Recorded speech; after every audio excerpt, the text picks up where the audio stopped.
খবর শুনছেন দুর্গাপুর সংবাদ চ্যানেল থেকে। আজ ২৬ তারিখ বুধবার।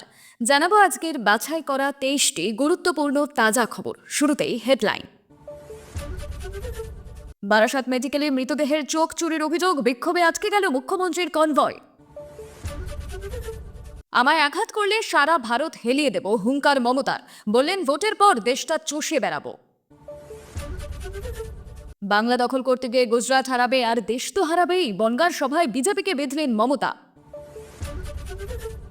শান্তনু ঠাকুর দেশ ছেড়ে পালিয়েছেন, মোদীর মন্ত্রীর গ্রেপ্তারির দাবি তুললেন মমতা। বাংলা দখল বিজেপি করতে চায় না, মুখ্যমন্ত্রীর প্রশ্নে তাৎপর্যপূর্ণ মন্তব্য শুভেন্দুর। বিজেপির মন্ত্রীরা চুরি করলে বিদেশে পাঠিয়ে দাও, নাম না করে শান্তনু ঠাকুরকে নিশানা মুখ্যমন্ত্রীর। ভয়ঙ্কর হবে ২৯, ২৬-এর নির্বাচনকে পাত্তাই দিলেন না মমতা। কসবা গণধর্ষণ কাণ্ডে অভিযোগ তুলে নিতে এবার নির্যাতিতার পরিবারকে হুমকি, বারুইপুর থানায় অভিযোগ দায়ের। জুবিন গর্গের মৃত্যু কোনো দুর্ঘটনা নয়, বরং পরিকল্পিত খুন, বিধানসভায় দাঁড়িয়ে বললেন হেমন্ত বিশ্ব শর্মা।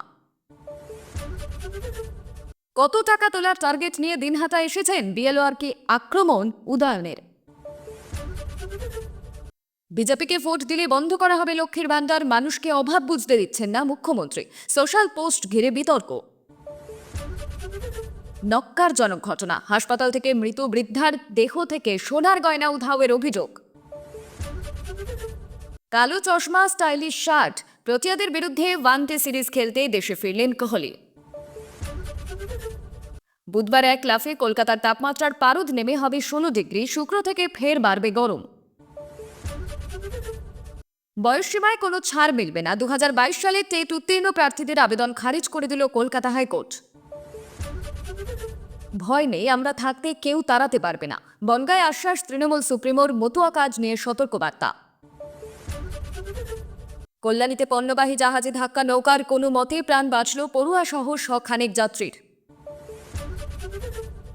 রাজারহাটে নতুন তীর্থে ঘোষণা মুখ্যমন্ত্রীর, বললেন জগন্নাথ ধামের মতোই আকর্ষণীয় হবে। ১০ জন সাংসদের প্রশ্নের উত্তর দিয়ে কমিশনে নিজেদের স্বচ্ছতা প্রমাণ করুক, লাইভ বৈঠক চাইছেন অভিষেক। প্রেমিকের সাহায্যে স্বামীকে খুন, স্ত্রীকে যাবজ্জীবন সাজা কৃষ্ণনগর জেলা আদালতের। ছোট স্যার বলছে বিএলওদের জেলে ঢুকিয়ে দেবে, চাকরি খাবে, অত সস্তা, মমতার নিশানায় রাজ্যের সিইও। যারা কমিশনের অফিসের সামনে ধর্ণা দিচ্ছেন তারা আদৌ বিএলও? ছবি ভিডিও দেখিয়ে পরিচয় ফাঁস শুভেন্দুর। ৩ দিন নিখোঁজের পর মুর্শিদাবাদে উদ্ধার বালিকার দেহ, নির্যাতনের পর খুন। বীরভূমে জন্মেছি, না হলে আমাকেও বাংলাদেশি বলতো, মতুয়াগড়ে বিজেপিকে তোপ মমতার। ৩ মাসের নাতিকে পুকুরে ছুঁড়ে ফেলে দিলেন ঠাকুমা। সরকারি বাসের ধাক্কায় কাটা পড়ল তরুণীর হাত, মর্মান্তিক দুর্ঘটনা রাজারহাটে। আমরা প্রতিদিন চেষ্টা করি আপনাদের কাছে সঠিক ও নিরপেক্ষ খবর পৌঁছে দিতে। যদি আমাদের এই প্রচেষ্টা ভালো লাগে তবে দয়া করে একটি লাইক দিয়ে পাশে থাকার বার্তা দিন। আপনার একটি লাইকে আমাদের আগামী দিনের অনুপ্রেরণা। এবার এক এক করে দেখে নেব বিস্তারিত খবর। বারাসাত মেডিকেল কলেজ ও হাসপাতালে মৃতদেহের চোখ চুরির অভিযোগকে কেন্দ্র করে উত্তেজনা। এদিকে বনগাঁ থেকে ফেরার পথে মঙ্গলবার যশোর রোডে মৃত ওই যুবকের পরিবারের সদস্যরা মুখ্যমন্ত্রী মমতা বন্দ্যোপাধ্যায়ের কনভয় আটকে দেন বলে অভিযোগ ওঠে।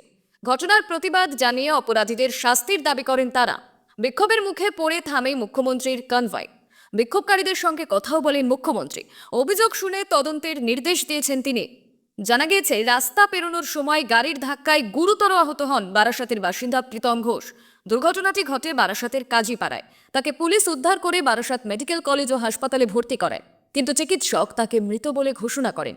এরপরে মেডিকেলে তার ময়না তদন্ত হয়। এদিন তার দেহ হস্তান্তরের সময় পরিবার অভিযোগ তোলে, হাসপাতালে নিয়ে আসার সময় দুর্ঘটনাগ্রস্ত প্রীতমের চোখ ঠিক ছিল, কিন্তু তাদের যখন দেহ হস্তান্তরিত করা হচ্ছিল সেই সময় ওই যুবকের চোখ চুরির অভিযোগ করেন পরিবারের সদস্যরা। যুবকের পরিবার অভিযোগের আঙুল তোলে বারাসাত মেডিকেলের দিকে। এই অভিযোগকে সামনে রেখে দিন সকাল থেকে তারা মেডিকেলের সামনে বিক্ষোভ দেখাতে শুরু করেন। দেহ নিতেও অস্বীকার করেন তারা। আর এদিন মুখ্যমন্ত্রী বনগাঁর সভা শেষ করে ফিরছিলেন, পথে তার কনভয় আটকান ওই দুর্ঘটনাগ্রস্ত যুবকের পরিবারের সদস্যরা। তারা অভিযোগ করেন মেডিকেলে প্রীতমের চোখ উপড়ে ফেলা হয়েছে। এদিন পরিবারের সমস্ত অভিযোগ শোনার পর পুলিশ ও মেডিকেল কর্তৃপক্ষকে উপযুক্ত তদন্তের নির্দেশ দেন মুখ্যমন্ত্রী। পাশাপাশি মৃতের মাকে চাকরি এবং আর্থিক সাহায্যের আশ্বাস দিয়েছেন তিনি। প্রায় 15 মিনিট পরিবারটির সঙ্গে কথা বলার পর ঘটনাস্থল ছাড়েন মুখ্যমন্ত্রী। এ প্রসঙ্গে বারাসাত মেডিকেলের এমএসভিপি চিকিৎসক অভিজিৎ সাহা জানান, বাড়ির সদস্যরা অভিযোগ নিয়ে এসেছিলেন, লিখিত অভিযোগ জমা দিতে বলা হয়, তারই ভিত্তিতে তদন্ত কমিটি গঠন করা হতো। তারা মুখ্যমন্ত্রীর কনভয়ের সামনে বিক্ষোভ দেখান। মুখ্যমন্ত্রীর নির্দেশ মতোই কাজ হবে।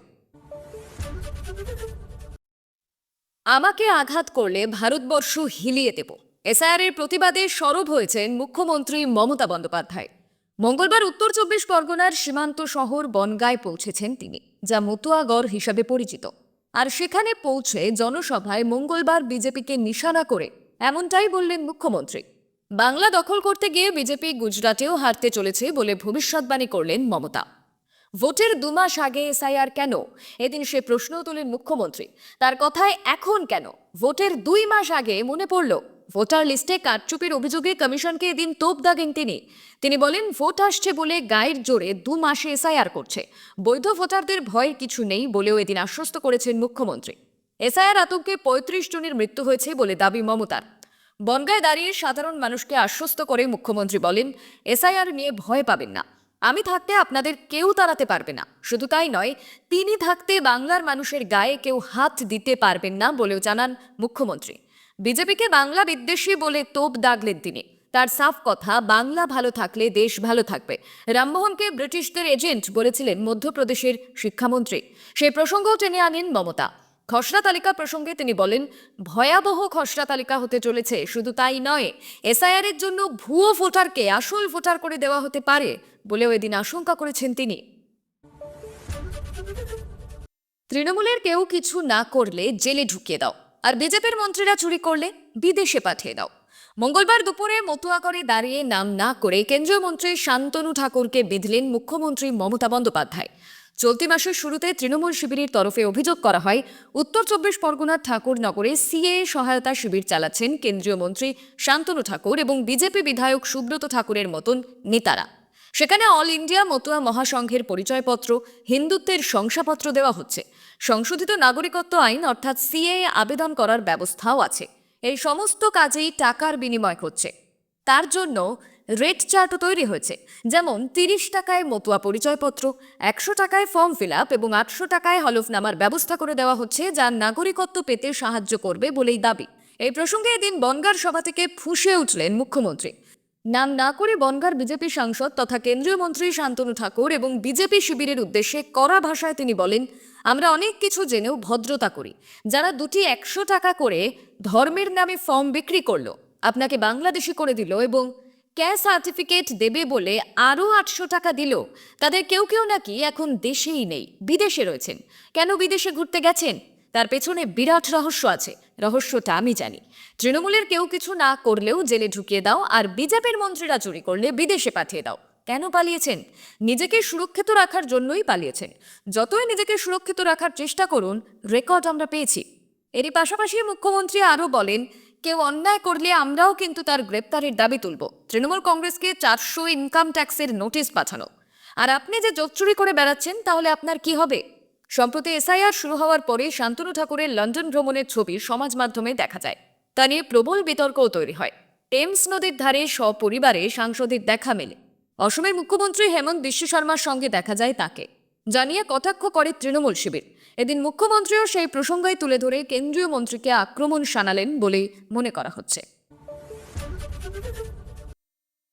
মর্মান্তিক দুর্ঘটনা নিউ টাউনে। সরকারি বাসের ধাক্কায় কাটা পড়ল তরুণীর হাত। শুধু তাই নয়, ওই অবস্থাতেই দীর্ঘক্ষণ রাস্তাতেই পড়ে থাকলেন তিনি, জানিয়ে তীব্র চাঞ্চল্য ছড়ালো নিউ টাউনের সিটি সেন্টার 2 এর সামনে। ঘটনার পরে ছুটে আসে পুলিশ। গুরুতর আহত অবস্থায় ওই মহিলাকে উদ্ধার করে বেসরকারি একটি হাসপাতালে ভর্তি করা হয়েছে। জানা গিয়েছে, মৃত্যুর সঙ্গে ওই তরুণী পাঞ্জা লড়ছেন।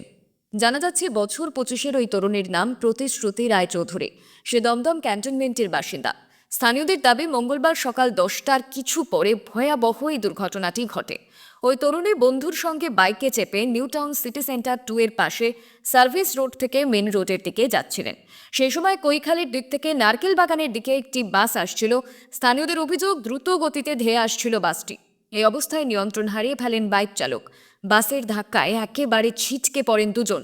সেই সময় ওই তরুণীর হাতের উপর দিয়ে বাসের পিছনের চাকা চলে যায় বলে দাবি। একেবারে শিউরে ওঠার মতো সেই দৃশ্য। স্থানীয়দের দাবি, ভয়াবহ এই ঘটনার পরেও কেউ সাহায্যের জন্য এগিয়ে আসেনি, জানিয়ে তীব্র চাঞ্চল্য ছড়িয়ে পড়ে। অন্যদিকে ইতিমধ্যেই ঘাতক বাসটিকে আটক করা হয়েছে। উলুবেড়িয়ার পুলকার দুর্ঘটনার 24 ঘন্টাও কাটেনি, তার মাঝেই মাঝগঙ্গায় বড়সড় দুর্ঘটনার হাত থেকে রক্ষা পেল যাত্রী বোঝাই নৌকা। কোনো মতে প্রাণে বাঁচলেন প্রায় 100-র কাছাকাছি যাত্রী। তাদের মধ্যে অধিকাংশ যাত্রী স্কুল পড়ুয়া। আতঙ্কে জ্ঞান হারায় কয়েকজন পড়ুয়া, তবে কারো কোনো বড়সড় ক্ষতি হয়নি। ঘটনার পর নৌকার চালকদের ঘিরে বিক্ষোভ দেখাতে থাকেন যাত্রী এবং পড়ুয়াদের অভিভাবকরা। পরে পুলিশ এসে পরিস্থিতি স্বাভাবিক করে। মঙ্গলবার বিকেলে ঘটনাটি ঘটেছে কল্যাণীর ত্রিবেণী ঘাটের কাছে মাঝগঙ্গায়। নদিয়ার কল্যাণী ব্লকের চরযাত্রা সিদ্ধি চন্দ্রঘাটি ঘাট থেকে হুগলি পর্যন্ত ভটভটি নৌকায় দৈনন্দিন যাতায়াত করেন বহু মানুষ। স্কুল কলেজের ছাত্রছাত্রী থেকে শুরু করে চাকরিজীবী অনেকেই ভাগীরথী নদী পারাপার করেন। এদিন বিকেলে হুগলি থেকে চরযাত্রা সিদ্ধি উদ্দেশ্যে একটি যাত্রী বোঝাই ভটভটি ছাড়ে। বিকেলের সময় হওয়ায় প্রচুর যাত্রী উঠেছিলেন। ছাড়ার পরেই নৌকাটি হঠাৎ নিয়ন্ত্রণ হারিয়ে ঘুরতে ঘুরতে ত্রিবেণী ঘাটের দিকে ভেসে যায়। ত্রিবেণী ঘাট সংলগ্ন থার্মাল পাওয়ার স্টেশনের সামনে মাঝ নদীতে একটি পণ্যবাহী জাহাজে ধাক্কা মারে। সেই সময় পাশ দিয়ে যাওয়া ইট বোঝাই একটি নৌকা যাত্রীদের উদ্ধার করে নিরাপদে কল্যাণীর চরযাত্রা সিদ্ধি চন্দ্রহাটি ঘাটে নিয়ে আসে। উদ্ধার করা হয় বিপদগ্রস্ত ওই নৌকাটিকেও। খবর ছড়িয়ে পড়তেই ঘাটে ভিড় জমাতে থাকেন অভিভাবকরা। চালকদের ঘিরে বিক্ষোভ দেখাতে থাকেন তারা। অভিযোগ তোলেন, 30 থেকে 40 জন যাত্রী নেওয়ার নিয়ম থাকলেও তা মানা হয় না। সেফটি বা লাইফ জ্যাকেট থাকলেও সেগুলো ব্যবহার করা হয় না। জীবন হাতে নিয়েই নদিয়া এবং হুগলির মধ্যে যাতায়াত করেন যাত্রীরা। সুস্মিতা মাহাতো নামে এক স্কুল ছাত্রী জানায়, নৌকায় জাল আটকে যাওয়ায় দুর্ঘটনাটি ঘটে। ইট বোঝাই নৌকা আমাদের জীবন বাঁচায়। অপর এক ছাত্রী প্রিয়া মাহাতোর কথায়, বেঁচে ফিরবো ভাবতেই পারিনি। প্রতিনিয়ত এভাবেই জীবনের ঝুঁকি নিয়ে ভটভটি নৌকা করে নদী পারাপার করতে হয়। নির্দিষ্ট ভাড়া দিয়েই আমরা যাতায়াত করি, তারপরেও আমাদের নিরাপত্তার কোনো ব্যবস্থা নেই। নৌকা চালক বাপি মাহাতো এবং অপর এক মাঝি বলেন, নৌকার পাখায় কিছু একটা বেঁধে গিয়ে নিয়ন্ত্রণ হারায়। জলে ঝাঁপ দিয়ে সমস্যা সমাধানের চেষ্টা করি, কিন্তু ততক্ষণে নৌকা ভুল পথে চলে গিয়েছিল। সেই অর্থ যাত্রীদের কোনো বিপদ হয়নি, নৌকাটি ক্ষতিগ্রস্ত হয়েছে। তাদের আরও দাবি, দুটো মাত্র নৌকা, সেফটি জ্যাকেট আছে সংখ্যায় 30টির মতো, কিন্তু যাত্রী অনেক হয়, কাউকে ফেরানো সম্ভব হয় না, তাই ঝুঁকি নিয়েই নৌকা চালাতে হয়। ভাটপাড়ায় বিএলওকে হুমকি এবং হেনস্থার অভিযোগ উঠল বিজেপির বিরুদ্ধে। এসআইআর মিটে গেলে বাড়িতে থাকতে না দেওয়ার অভিযোগ উঠেছে। মঙ্গলবার ঘটনাটি জানাজানি হতেই তীব্র উত্তেজনা এলাকায়। সরব হয়েছেন তৃণমূল নেতারা। এদিনই তারা নির্বাচন কমিশনকে বিষয়টি জানিয়েছেন। মহকুমা শাসক সৌরভ চট্টোপাধ্যায় জানান, অভিযোগ হলেও অবশ্যই তদন্ত করে ব্যবস্থা নেওয়া হবে। ভাটপাড়ার 2 নম্বর ওয়ার্ডের 1 নম্বর পার্টের বিএলওর দায়িত্ব পেয়েছেন শৈলেন্দ্র চৌধুরী। অভিযোগ, বিজেপির কিছু কর্মী তাকে হুমকি দিয়েছেন, ছিঁড়ে ফেলা হয়েছে রেজিস্টার। আতঙ্কে বিএলও এসআইআর এর কাজ করতে পারেননি জানিয়ে সরব হয়েছেন তৃণমূল নেতা তথা ভাটপাড়ার পুরসভার ভাইস চেয়ারম্যান দেবজ্যোতি ঘোষ। তার বক্তব্য, বিজেপির যিনি বিএলওর বাড়িতে গিয়ে হুমকি দিয়েছেন উনি ওই বুথের ভোটারও নন, তাই স্বাভাবিকভাবেই মনে হচ্ছে এটি বিজেপির সংগঠিত অপরাধ। আতঙ্কে 3 দিন বিএলও এসআইআর এ কাজ করতে পারেনি, ফলে মানুষের মধ্যে দ্বন্দ্ব তৈরি হয়েছে। এ নিয়ে আমরা নির্বাচন কমিশনের সঙ্গে কথা বলেছি। বিএলও জানিয়েছেন, বিজেপির সঞ্জিত রায় নামে একজন আমাকে হুমকি দিয়ে রেজিস্টার নিয়ে তথ্য নেয়। এর জন্য রেজিস্টার খাতায় পৃষ্ঠা ছিঁড়ে গিয়েছে। রাতেও বাড়িতে এসে সে হুমকি দিয়েছে। ঘটনাটি ইআরওকে জানিয়েছি। যদিও অভিযোগ অস্বীকার করে বিজেপি নেতা প্রিয়াঙ্কু পাণ্ডে বলেন, বিজেপি এসআইআর এর সমর্থন করে, তাই এমনটা করার প্রশ্নই নেই। ওই বুথে আমাদের বিএলও তার এক আত্মীয়ের মৃত্যুর জন্য এলাকায় নেই। সেই সুযোগে বিএলও বাড়ি বাড়ি না গিয়ে এক জায়গায় বসে এসআইআর এর কাজ করছে। সাধারণ মানুষ এই ঘটনার প্রতিবাদ করেছিল, তাই পরিকল্পনা এখন তৃণমূলের নেতারা এমনটা করিয়েছে। যেন লাইন দিয়ে দাঁড়িয়ে আছে একের পর এক নিম্নচাপ। কারণ বঙ্গোপসাগরের ঘূর্ণিঝড় তৈরির পূর্বাভাস আগেই দিয়েছিল হাওয়া অফিস, আর এবার আরও একটি নিম্নচাপ তৈরির পূর্বাভাস দিল হাওয়া অফিস। তবে ঘূর্ণিঝড়ের পূর্বাভাসের আগে তাপমাত্রা আরও কমবে বলে ইঙ্গিত দিয়েছেন আবহবিদরা। জানা যাচ্ছে, বুধবার তাপমাত্রা নামতে পারে 16 ডিগ্রির কাছাকাছি। দক্ষিণবঙ্গের পশ্চিমের জেলাতেও 13 ডিগ্রি সেলসিয়াসের কাছে। আলিপুর আবহাওয়া অফিস বলছে বৃহস্পতিবার পর্যন্ত তাপমাত্রার তেমন কোনো হেরফের নেই, তবে শুক্রবার থেকে তাপমাত্রা বাড়তে পারে বলে ইঙ্গিত আবহাওয়া দফতরের। উইকেন্ডে তাপমাত্রা কিছুটা বেড়ে স্বাভাবিকের কাছাকাছি চলে যেতে পারে। অপরদিকে উত্তরবঙ্গ আপাতত শুষ্ক আবহাওয়াই বজায় থাকবে, বৃষ্টির কোনো সম্ভাবনা নেই। আগামী 24 ঘন্টায় তাপমাত্রা কিছুটা কমলেও পরবর্তী 3-4 দিনে তাপমাত্রা কিছুটা বাড়বে। এদিকে বঙ্গোপসাগরে রয়েছে জোড়া নিম্নচাপ। মালাক্কা প্রণালীর নিম্নচাপ গভীর নিম্নচাপে পরিণত হয়েছে। এটি পশ্চিম ও উত্তর পশ্চিম দিকে দক্ষিণ বঙ্গোপসাগরে অবস্থান করবে। সেখানেই ঘূর্ণিঝড় সেনিয়ারে পরিণত হতে পারে। আরও একটি নিম্নচাপ তৈরি হচ্ছে কেমরিন এবং শ্রীলঙ্কা উপকূল এলাকায়। তবে দুই নিম্নচাপের সরাসরি কোনো প্রভাব নেই বাংলায়। তবে আন্দামান নিকোবর দ্বীপপুঞ্জ এই পর্যটকদের জন্য সতর্কবার্তা এবং মৎস্যজীবীদের সমুদ্রে যেতে নিষেধ করা হয়েছে। এদিকে কলকাতায় মরশুমের শীতলতম দিন, তাপমাত্রা 16 ডিগ্রি সেলসিয়াসের ঘরে। সর্বনিম্ন তাপমাত্রা 16.4 ডিগ্রি সেলসিয়াস। তবে এর থেকেও নভেম্বর মাসে আরও নিচে নেমেছে কলকাতার পারদ। হাসপাতালে সোনার গয়না চুরি, তাও আবার মৃতদেহের গা থেকে। এই ঘটনাতে ব্যাপক চাঞ্চল্য জলপাইগুড়িতে। ময়নাগুড়ি বার্নিশ গ্রাম পঞ্চায়েতের মরিচবাড়ি গ্রামের বাসিন্দা মনখুশি বাওয়ালি, বয়স 65, শ্বাসকষ্টে ভুগছিলেন। সোমবার রাতে তাকে জলপাইগুড়ির সুপার স্পেশালিটি হাসপাতালে নিয়ে আসে তার পরিবারের সদস্যরা, কিন্তু শেষ রক্ষা হয়নি। চিকিৎসকরা জানিয়ে দেন তার দেহে আর প্রাণ নেই। শুরু হয় ময়নাতদন্তের তোড়জোড়। সে কারণেই পরিবারের সদস্যরা দেহ হাসপাতালে রেখে চলে যান। এদিন সকালে পরিবারের লোকজন এসে দেখেন মনখুশের মুখ একদিক থেকে অন্যদিকে ঘুরিয়ে রাখা হয়েছে, আর তার শরীরে যে সমস্ত গয়না ছিল সব উধাও। তা দেখেই চোখ কপালে উঠে যায় তাদের। দেখা মাত্রই বিষয়টি তারা হাসপাতাল কর্তৃপক্ষকে জানান।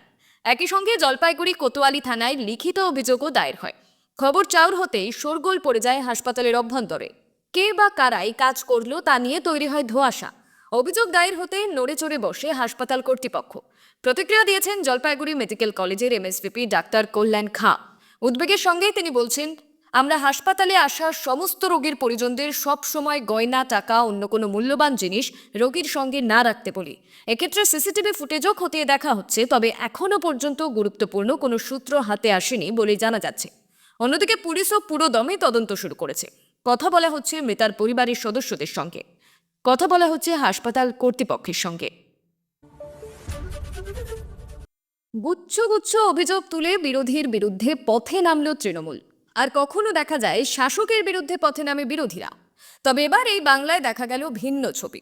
একাধিক অভিযোগ তুলে তারকেশ্বরের তৃণমূল বিধায়ক রামেন্দু সিংহ রায়ের বিরুদ্ধে পথে নামল তৃণমূল। ডানকুনি আরামবাগ রাজ্য সড়কের নাইটা মালপাহাড় পুরো গ্রাম পঞ্চায়েতের পিয়াসেরা এলাকায় রাস্তা অবরোধ করে বিক্ষোভ দেখান এলাকার তৃণমূল নেতাকর্মীরা। অভিযোগ, তারকেশ্বরের বিধায়ক রামেন্দু সিংহ রায়ের মদতে এলাকায় তোলাবাজি, সরকারি প্রকল্পে কাটমানি এবং তৃণমূল কর্মীদের ওপর পুলিশ দিয়ে নির্যাতন করা হচ্ছে দিনের পর দিন। এরপর এদিনের বিক্ষোভে সামিল হন অত্যাচারিত সাধারণ মানুষ এবং নাইটা মালপাহাড় পুরো পঞ্চায়েতের একাধিক তৃণমূল পঞ্চায়েত সদস্য সহ এলাকার তৃণমূল নেতারা। 7 দফা দাবি গিয়ে ঘটনাস্থলে উপস্থিত পুলিশ আধিকারিকদের হাতে স্মারকলিপি তুলে দেন তৃণমূল নেতারা। পুলিশ সমস্ত অভিযোগ যথাযথভাবে খতিয়ে দেখে ব্যবস্থা নেওয়ার আশ্বাস দিলে অবরোধ তুলে নেন স্থানীয় তৃণমূল নেতাকর্মীরা। অন্যদিকে বেশ কয়েকজন স্থানীয় বাসিন্দাদের অভিযোগ, আবাস যোজনা প্রকল্পে বাড়ির টাকা পেলেও এখনো পর্যন্ত নিজের জায়গায় বাড়ি করতে পারেননি, কারণ তৃণমূল নেতাদের টাকা দিতে পারেননি তিনি। বাড়ি নির্মাণ করতে গেলে বিধায়ক ঘনিষ্ঠ তৃণমূল নেতাদের টাকা না দিলে বাড়ি নির্মাণ করা যাবে না বলে হুঁশিয়ারি দেওয়া হয়েছে তাদের। যদিও এ বিষয়ে তারকেশ্বর বিধায়ক রামেন্দু সিংহ রায় ফোনে প্রতিক্রিয়া জানতে চাওয়া হলে সব প্রশ্ন শুনে ফোন কেটে দেন বিধায়ক রামেন্দু সিংহ রায়। স্থানীয় এক বাসিন্দা বলেন, তৃণমূল সরকার আসার পর বাংলা আবাস যোজনা পাই, বিধায়ক ঘর করতেই দিচ্ছেন না। ওসি ওকে ডেকে ডেকে পাগল হয়ে যাচ্ছেন, খালি কাটিয়ে দিচ্ছেন, মাল মশলা সব নষ্ট করে দিয়েছে। স্থানীয় তৃণমূল নেতা সাইদুল মোল্লা বলেন, কিছু জমি মাফিয়া জোর করে লোকের জমি দখল করছে। 20 বছরের পুরনো পাকা বাড়ি দখল করতে চাইছেন। বাড়ির কোনো কাজ করতে চাইলেই কাটমানি চাইছে। এতক্ষণ খবর শুনছিলেন দুর্গাপুর সংবাদ চ্যানেল থেকে। খবর আজকের মতন এই পর্যন্তই। খবরগুলো আপনার কেমন লাগলো অবশ্যই কমেন্ট করে জানাবেন এবং নিয়মিত সঠিক খবর শোনার জন্য দুর্গাপুর সংবাদ চ্যানেলটিকে সাবস্ক্রাইব করে রাখুন। দেখা হচ্ছে পরবর্তী ভিডিওতে। ধন্যবাদ।